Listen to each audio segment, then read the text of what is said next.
The Blood Angels Codex has been leaked, and most people are pretty outraged at the changes. Now, I'm going to start first and foremost and state what's obvious to me.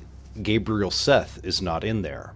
And due to the recent changes and what we've seen with the primarisification of the Sanguinary Guard and kind of primarisifying the Sanguinor, which is a whole other basket of worms in itself.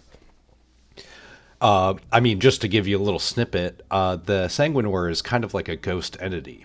He's a an angelic spirit, kind of like Saint Celestine for the Blood Angels. Where would he have gotten any like updated armor, Mark X armor? I don't know. You know, it looks kind of Primarisy to me. I think they did a good job with the model, but here, that's not what we're here to discuss. We are here to discuss the Blood Angels Codex, and primarily two main things: the absence of Gabriel Seth, and the absence of your guys's librarian dreadnought, which was, in my opinion, kind of staple centerpiece to any real Blood Angel army. It was very unique, very unique. No other army has a dreadnought that was a librarian. It is the fluffiest thing that you could put on the battlefield, and it makes a Blood Angels force look like a Blood Angels force. Same thing with the Sanguinary Guard and a Sanguinor. So, what did they do to Gabriel Seth? Well, what do we know about Gabriel Seth in the lore? Particularly that he did not like the Primaris. So I find it quite interesting that this is lore that GW wrote, by the way. It's not like GW wrote lore and then some other company is putting out models. So kind of, I mean, there is Black Library and GW, but it's all under the same umbrella, and they should be aware of each other at the very least. So it's almost like the model makers are pissed off or reacting to Gabriel Seth not being happy with the Primaris in real time, it seems like. And I'm kind of hoping that that's what it is, because the alternative would be much worse. And could you guess what the alternative would be? I'll tell you exactly what the alternative would be, which is actually more likely of what's going on. They're gonna come out with a Primaris Gabriel Seth. It's a current character in current lore. He does not like the Primaris, but somehow you're gonna convince this angry, angry dude to cross the Rubicon and become one of those vanilla units that he hated so much. How are they going to write it into the lore? How does that even work? Did he just see the light one day? I find it highly unbelievable. It breaks immersion. It just seems like new model just for the sake of new model. I would assume they could do something else. You know, they have other chapters. Like, flesh tears are cool, but they also have on the transfer sheet the Angels Sanguine, like, or Angels Sanguine.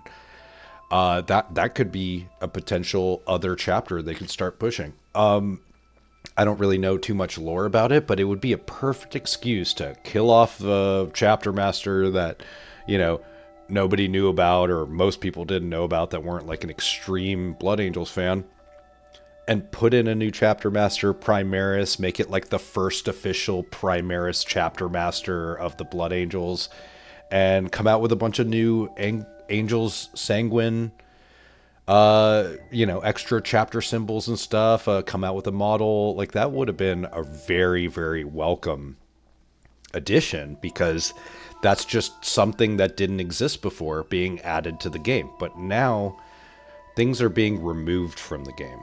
A core element of a fluffy Blood Angels list is now missing: the Librarian Dreadnought. Now, this thing was pretty cool. If you want to know more about the stats and how it played in the battlefield, I'm sure Auspex Tactics has a video out there if you're very interested in the meta and all that crap. The elements that I really enjoy about the game are narrative. And I participate in some competitive stuff. I'm going to go to a tournament and compete in some kill team. Very casual. It's a team tournament, but I feel like I'm the only casual there.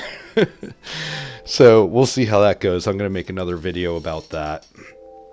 So getting back to this librarian dreadnought, I mean, there are so many pictures on Reddit of people's Blood Angels dreadnoughts that are just going to be played as whatever now. Maybe even just shelved. I mean, there's a lot of people that prefer WYSIWYG over just counts as, and I'm one of those people. Like, if I want to model something, it needs to look what it's representing for the purposes of, you know, me enjoying the fluff of building an army, and two, for the opponent to know exactly what they're facing against.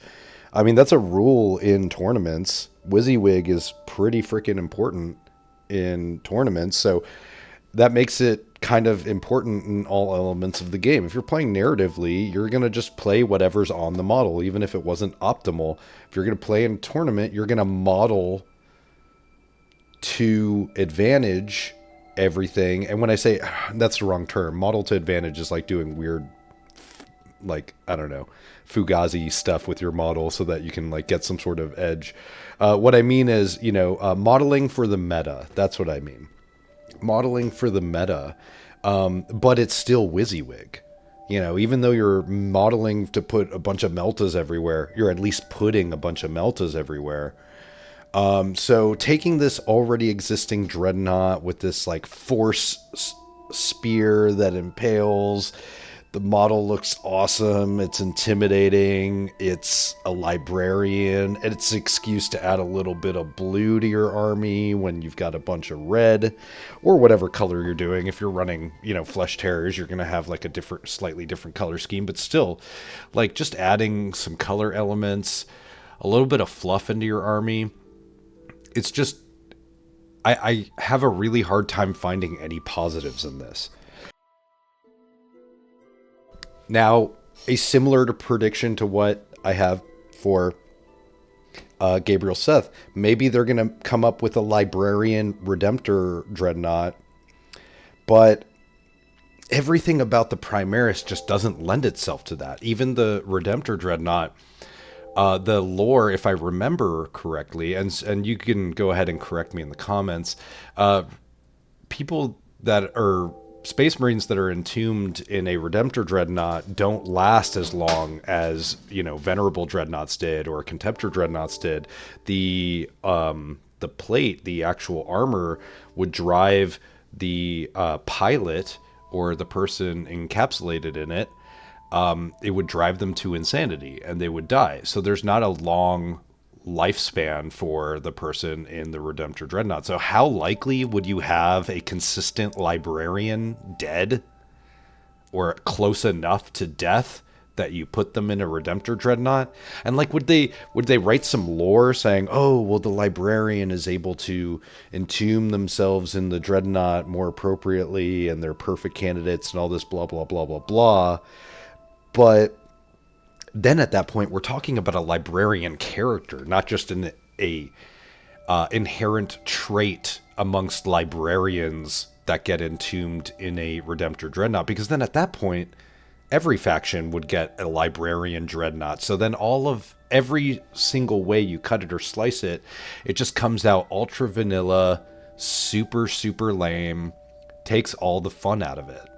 You know, in stark contrast, you look at a game like their Horus Heresy game, and you have selection of dreadnoughts. I mean, it gets really in depth. If you really want a WYSIWYG game and you want a fluffy narrative game, that might be it for you.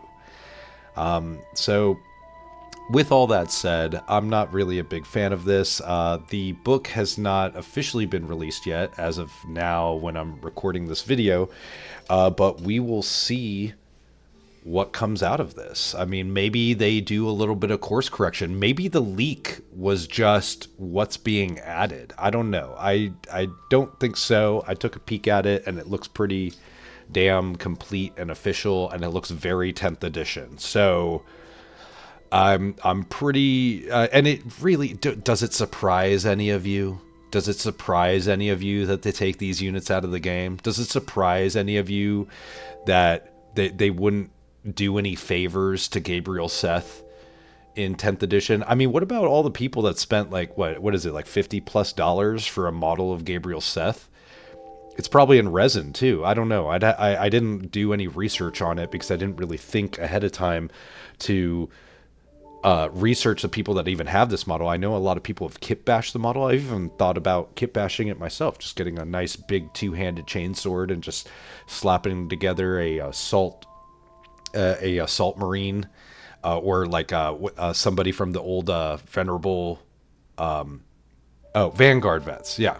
So I just take a body from the old Vanguard vets kit, put a two-handed chainsword, a bunch of Blood Angels iconography from the old upgrade sprue and from the old Sanguinary guard kit, and just Blood Angelsify and kit bash your own Gabriel Seth. All those models that out there. I mean, that's not an original thought. People have been doing that for a while, making Gabriel Seth, but probably even before there was an official model, people were kit bashing that model. He's supposed to be a cool blood angel in the lore, and the very little that I've read about him, he seems pretty awesome, and now he's just gone. I really am starting to think that GW is allergic to Rule of Cool. Prove me wrong in the comments. I'm gonna read every single one of them, and I will see you in the next video. This was McDuff from Administratum, and later.